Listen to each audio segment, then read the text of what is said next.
Continuing Abulafia and the Doctrine of Prophetic Kabbalism in Major Trends of Jewish Mysticism by Gershom G. Scholem. Of Metatron, the Talmud says, his name is like the name of his master. The Hebrew word for master, also signifying teacher. Abulafia applies this statement to the relation between the visionary and his guru, his spiritual teacher.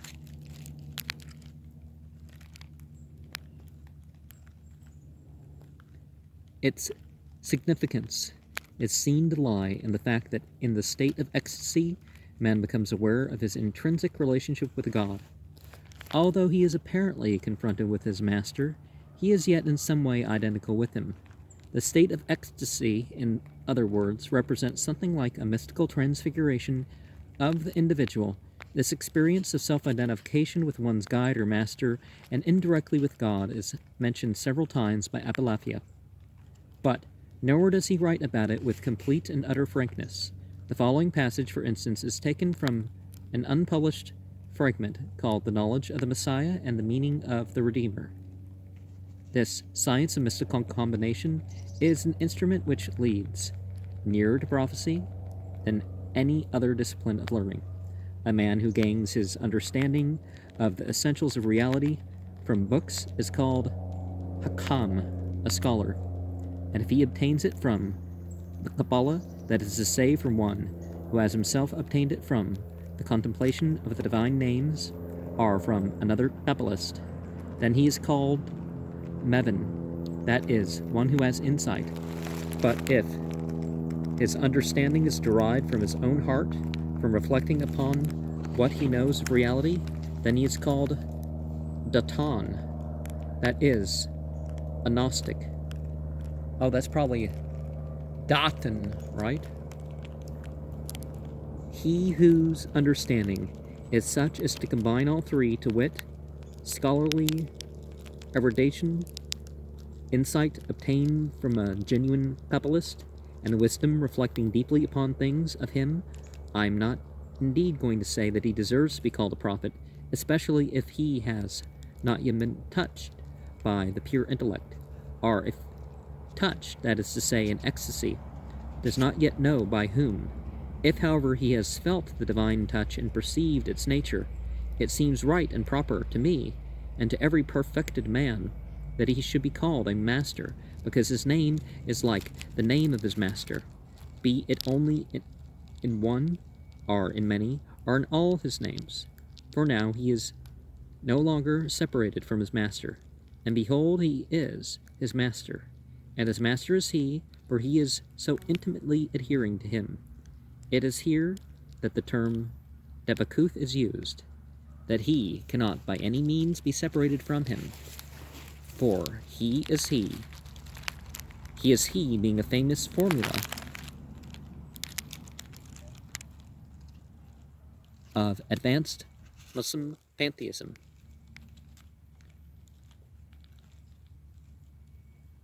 There's no such thing, so I don't know what he means. God is not the creation. God is one. Yeah, I don't know what they mean by that. Just because a Sufi or somebody who claims to be Muslim says something doesn't mean they are still in the fold of Islam, you know. And just as his master, who is detached from all matter, is called Sakal, Maskil, and Muskal, that is knowledge, the knower, and the known, all at the same time, since all three are one in him, and so also he, the exalted man, the master of the exalted name, is called intellect, while he is actually knowing, then he is also the known, like his master. And then there is no difference between them, except that his master has his supreme rank by his own right, and not derived from other creatures, while he is elevated to his rank by the intermediary of creatures. In this supreme state, man and the Torah become one. This Abulafia expresses very deftly when he supplants the old word from the sayings of the fathers about the Torah. Turn it round and round, for everything is in it, by the words, for it is holy in thee, and thou art holy in it. To a certain extent, as we have seen, the visionary identifies himself with his master. Complete identification is neither achieved nor intended.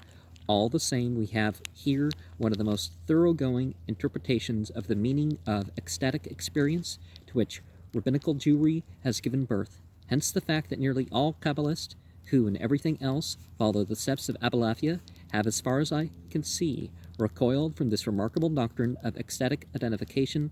Let us take as an instant a little tract called Scholem ha-Aliyah, the ladder of ascent, i.e., ascent to God, written in Jerusalem by a pious Kabbalist, Rabbi Jehuda Alabatini, or Al-Buta'ineh,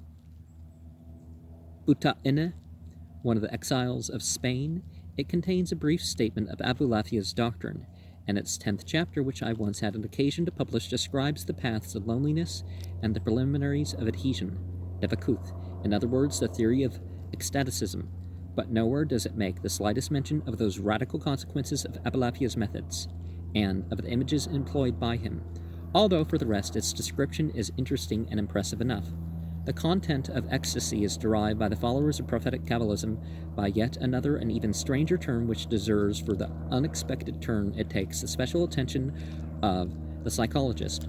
According to this definition, in prophetic ecstasy, man encounters his own self, confronting and addressing him. This occult experience was estimated higher than the visions of light, usually accompanying ecstasy. The Midrash says of the anthropomorphic utterances of the prophets, great is the strength of the prophets who assimilate the form of him who formed it, that is to say, who compare man to God. Some Kabbalists of Abulafia's school, however, interpret this sentence differently. The form being compared to its creator, i.e., being of divine nature, is the pure spiritual self of man departing from him during prophecy. The following fine passage has been conserved by a collector of Kabbalistic tradition. Know that the complete secret of prophecy consists of the prophet, in that he suddenly sees the shape of his self standing before him, and he forgets his self, and it is disengaged from him, and he sees the shape of his self before him, talking to him and predicting the future. And of this secret our teachers said, great is the strength of the prophets who compare the form appearing to them to him who formed it. Says Rabbi Abraham ibn Ezra, in prophecy, the one who hears is a human being, and the one who speaks is a human being. And another scholar writes, I know and I understand with absolute certainty that I am neither a prophet nor the son of a prophet, and that the Holy Spirit is not in me, and that I have no power over the divine voice. For of all these things I have not been found worthy, for I did not take off my dress, nor did I wash my feet, and yet I call heaven and earth to witness that one day I sat and wrote a Kabbalistic secret. Suddenly I saw the shape of myself standing before him, and myself disengaged from me, and I was forced to stop writing. This explanation of the occult character of prophecy as self-confrontation sounds like a mystical interpretation of the old Platonic prescript, recognize thyself, as behold thyself. The state of ecstasy is described by Abulafia frequently, so that it seems, on the basis of personal experience, also carries with it something like an anticipatory redemption. The illuminate feels himself not only aglow with heavenly fire, but also, as it were, anointed with sacred and miraculous oil. He becomes, as Abulafia puts it, by placing upon the double meaning of the Hebrew word Mashiach, the Lord's anointed. I think we're Cheth ends it right. Mashich. He is, so to speak, his own Messiah, at least for the brief period of his ecstatical experience. 7.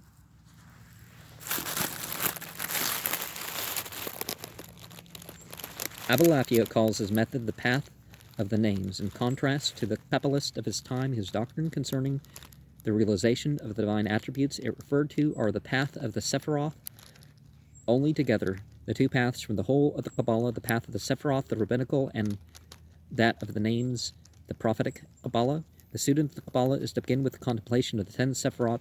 These indeed, during the meditation, become objects of quickened imagination rather than the objects of external knowledge acquired by merely learning their names as attributes or even symbols of God. For in the Sephiroth, too, according to Abulafia, there are revealed the profundities of the intellectus agens, that cosmic power for which the mystic coincides with the splendor of the Shekinah. Only from there is he to proceed to the 22 letters which represent a deeper stage of penetration. For what he calls the path of names, the ancient Jewish Gnostics, as we have seen, employed another term, namely Maseh Merkabah, literally translated the work of the chariot, because of the celestial chariot which was supposed to carry the throne of God, the Greater. Abulafia, with his penchant for playing upon the words, introduces his new doctrine as the true Maseh Merkabah, a term which can be taken to mean combination, the theory of combining the letters and names of God, that is the true vision of the Merkabah.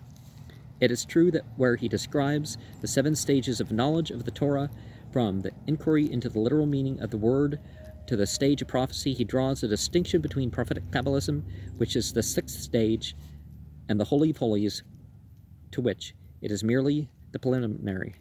The substance of this final stage, in which the language which comes from the active intellect is understood, may not be divulged, even if it were possible to clothe it in words. But as we have seen, Abulafia himself, despite this solemn view, has lifted a corner of the veil. It remains to be said that Abulafia is far from despising philosophical knowledge. Indeed, he even says in one place that philosophy and the Kabbalah both owe their existence to the active intellect, with the difference that Kabbalism represents a more profound manifestation of the spirit and probes into a deeper and more spiritual region. At the same time, however, he is definitely of the opinion that certain philosophical problems are meaningless except insofar as they serve to lead the mind astray. It is interesting to hear his comment on the dispute concerning the supposed eternity or non-eternity of the universe, by and large one of the main issues of Jewish philosophy in its struggle against pure Aristotelianism. The fact that the Torah advances no proof either for contention is explained by Abulafia by remarking that, from the point of view of Prophetic Kabbalism itself, the crowning achievement of the Torah, the whole question is meaningless. The prophet, after all, demands nothing from the Torah except that which helps him to reach the stage of prophecy. What, then, does it mean to him whether the world is eternal or created, since its eternity can neither advance its development nor take anything away from him? And the same is true of the hypothesis that the world came into existence at a given moment. Religious importance attaches solely to that which contributes to man's perfection, and that is above all else the path of names, although Abulafia himself denies the eternity of the world. He is inclined to adopt a strictly pragmatic attitude and to dismiss the whole argument as sterile. In short, Abulafia is before all else what one might call an eminently practical Kabbalist. It is true that in Kabbalistic parlance, practical Kabbalism means something entirely different. It simply means magic, though practiced by means which do not come under a religious ban, well, as distinct from black magic, which uses demonic powers and probes into sinister regions. Now, people foolishly are going to say this is some sort of race thing. It's not. You see the same sort of language being used in Africa pre-colonial, and by pre-colonial I even include the Greco-Roman attempts to conquer it.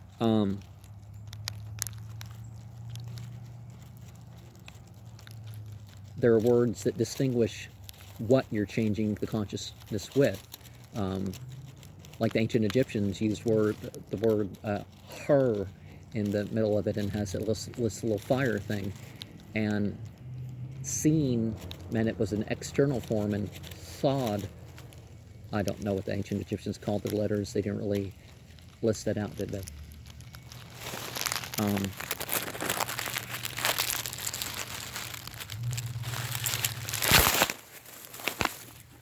Anyways. But yeah, the demonic element is implied, or at least the harmful element is implied in all those words. But anyways, the fact is, however, that this consecrated form of magic, which calls out the tremendous powers of the names, which is not very far removed from Abulafia's method, if the sources from which he drew the elements of his doctrine are investigated more closely, a task which is outside the scope of this lecture, it becomes plain that all of them, both the Jewish and the non-Jewish, are in fact closely connected with magical traditions and disciplines. This is true both of the ideas of the medieval German Hasidism, which seems to have made a deep impression upon him, and of the tradition of yoga, which in devious ways had also influenced certain Muslim mystics, and with which he may have become acquainted during his Oriental travels. But it is no less true that Abulafia himself has decisively rejected magic and condemned in advance all attempts to use the doctrine of the holy names for magical purposes. In countless polemics, he condemns magic as a falsification of true mysticism.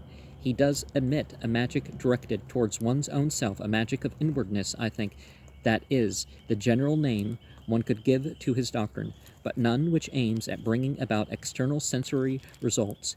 Even though the means may be inward, permissible, and even sacred, such magic is possible, according to Abulafia, but he who practices it is accursed.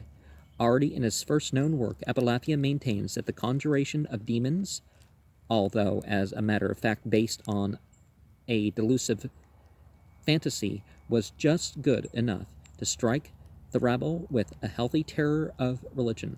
Elsewhere, he warns against the use of the Book of Creation for the purpose of creating to oneself, in the words of the Talmud, a fat calf.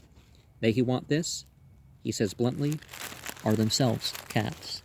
And of course, we don't, try to set out God in our own image, right?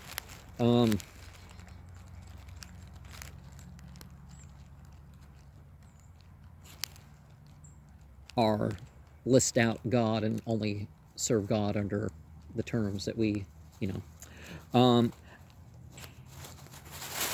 Abulafia has resolutely taken the path that leads inwards, and I think one can say he has pursued it as far as anybody in latter-day Jewry. But this path runs along the border between mysticism and magic, and for all the irreconcilable differences that appear to exist between the two, their interrelation is more profound than is usually taken for granted.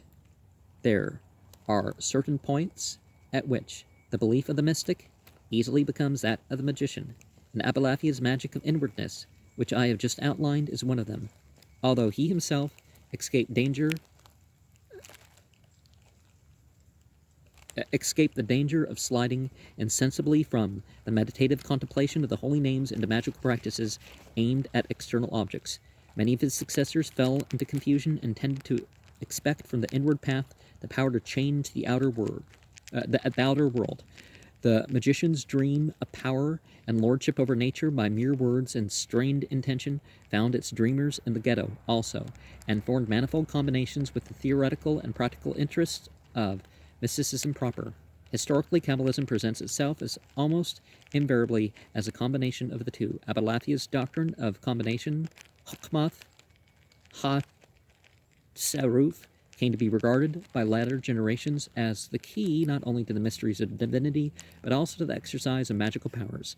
In the literature of the 14th to the 16th centuries on the Hokmath Ha-Saruf, we find a blend of ecstatic and theosophic Kabbalism.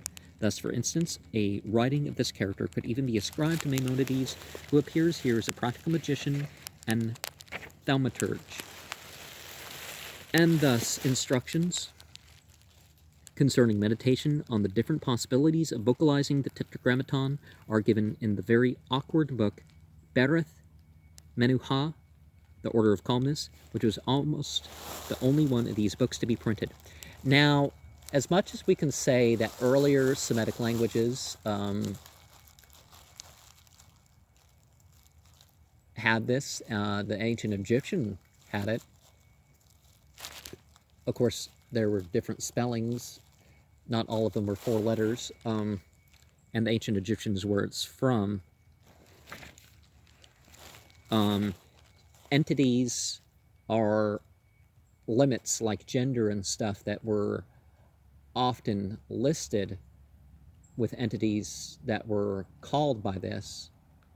It doesn't mean that, tetragrammaton is always just some sort of,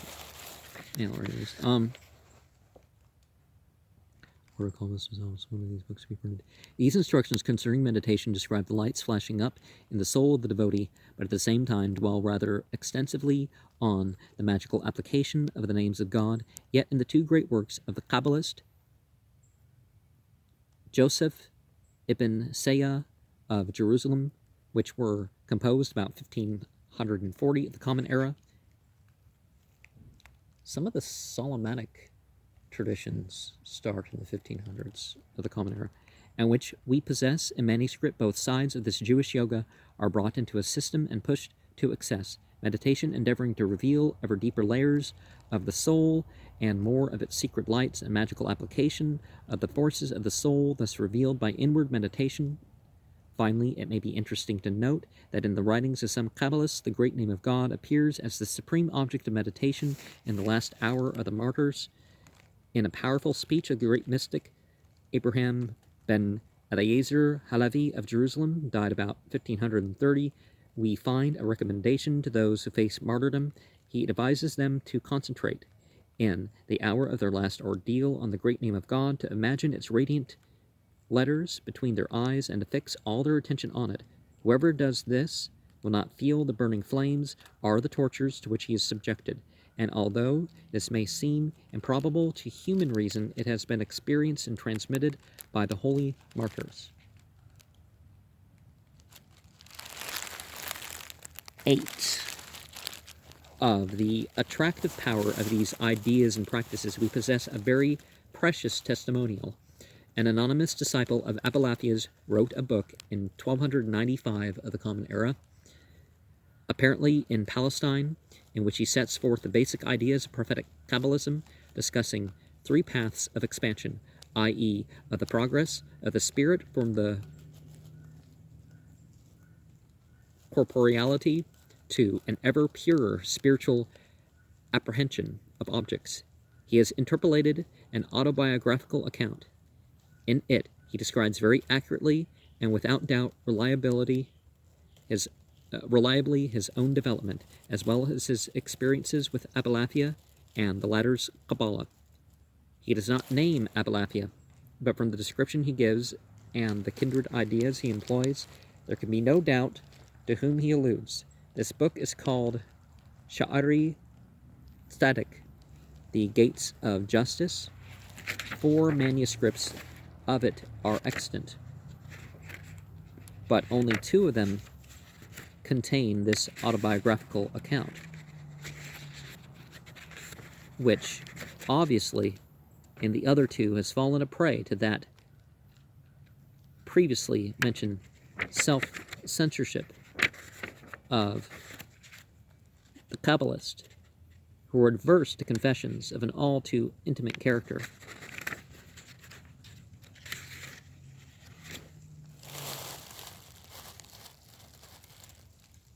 Concerning mystical experiences, and before whom the author deems it necessary to apologize for his candor.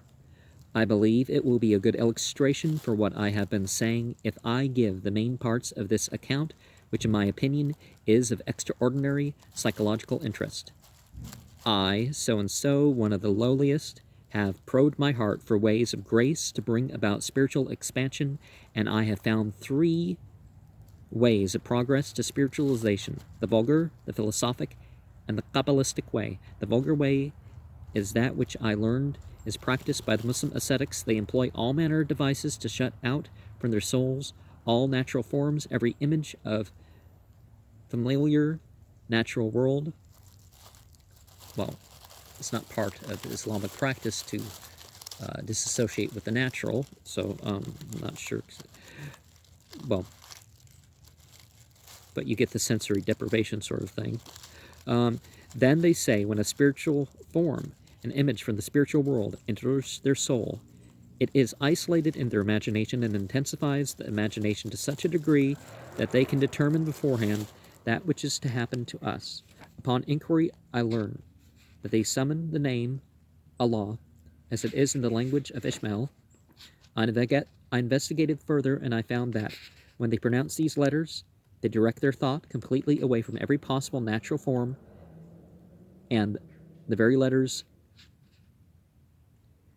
Allah and their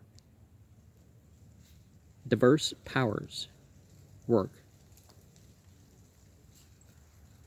upon them. They are carried off into a trance without realizing how, since no Kabbalah has been transmitted to them. This removal of all natural forms and images from the soul is called with them effacement. The second way is the philosophic, and the student will experience extreme difficulty in attempting to drive it from his soul because of the great sweetness it holds for the human reason and for the completeness with which that reason knows to embrace it. It consists in this, that the student forms a notion of some science, mathematics for instance, and then proceeds by analogy to some natural science, and then goes on to theology. He then continues further to circle round this center of his, because of the sweetness of that which arises in him as he progresses in these studies. The sweetness of this so delights him that he finds neither gate nor door to enable him to pass beyond the notions which have already been established in him. At best, he can perhaps enjoy a contemplative spinning out of his thoughts, and to this he will abandon himself, retiring into seclusion in order that no one may disturb his thought until it proceed a little beyond the purely philosophic and turn as the flaming sword which turned every way. The true cause of all this is also to be found in his contemplation of the letters through which, as intermediaries, he ascertains things. The subject which impressed itself on his human reason dominates him, and his power seems to him great in all the sciences, seeing that this is the natural way to him thus to ascertain them. He contends that given things are revealed to him by way of prophecy, although he does not realize the true cause, but rather thinks that this occurred to him merely because of the extension and enlargement of his human reason. But in reality it is the letters ascertained through thought and imagination which influence him through their motion, and which concentrate his thought on difficult themes, although he is not aware of this. But if you put the difficult question to me, why do we nowadays pronounce letters and move them and try to produce effects with them without, however, noticing any effect produced by them? The answer lies, as I'm going to demonstrate, with the help of Shaddai, which is 3 letters, Sheen, Daleth, Yud.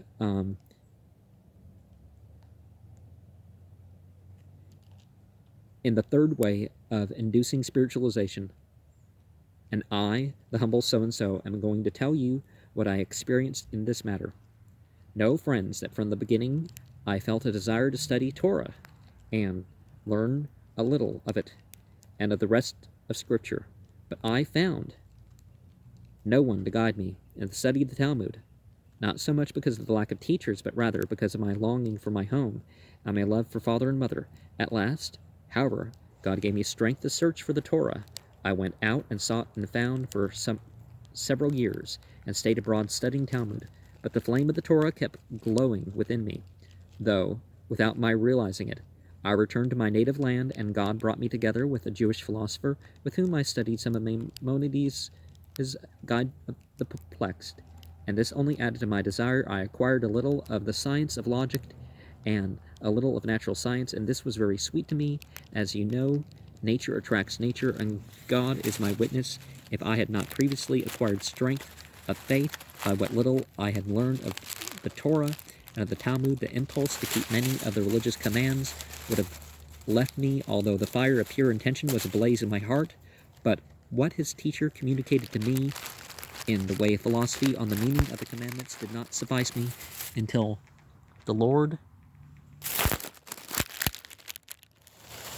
had me meet a godly man, a Kabbalist, who taught me the general outlines of the Kabbalah. Nevertheless, in consequence of all of my smattering of natural science, the way of Kabbalah, seemed all but impossible to me.